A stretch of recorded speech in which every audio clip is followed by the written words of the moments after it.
లంకలో అంధకారాన్ని చీల్చుకుంటూ ఒక ధ్వని ప్రతిధ్వనిస్తుంది. రామరావణ యుద్ధం జరుగుతుంది.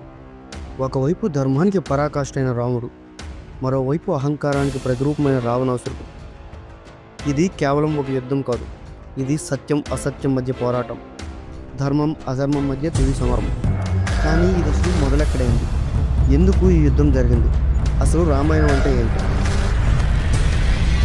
ప్రతి మనిషి జీవితంలో ఒక యాత్ర ఉంటుంది. అది ఓ సత్యాన్ని తెలుసుకునే యాత్ర. ఆ యాత్రకే వాల్మీకి మహర్షి రామాయణం అని పేరు పెట్టారు. ఒకప్పుడు దొంగ, పేరు రత్నాకరుడు, తన జీవితం మాయలోనే కూరుకుంది. కానీ ఒకరోజు ఒక ప్రశ్న అతన్ని ఆలోచింపచేసింది. నీ పాపాల భారాన్ని నిన్ను ప్రేమించే వాళ్ళు స్వీకరిస్తారా? ఆ ప్రశ్న అతని మనస్సుని మార్చింది. రత్నాకరుడు తపస్సులో లీనమై వాల్మీకి అయ్యాడు. అతనికి అనుగ్రహంగా ఒక చరిత్ర దొరికింది. ఆ గాథే రామాయణం.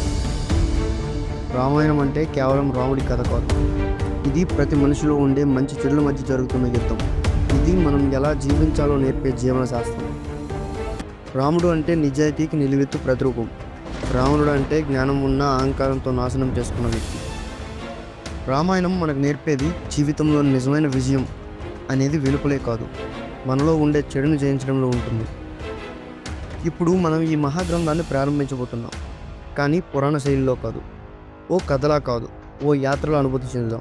ప్రతి ఎపిసోడ్లో మనల్ని మనం కనుక్కునేటట్టు మార్గం చూసుకుందాం. సిద్ధమా?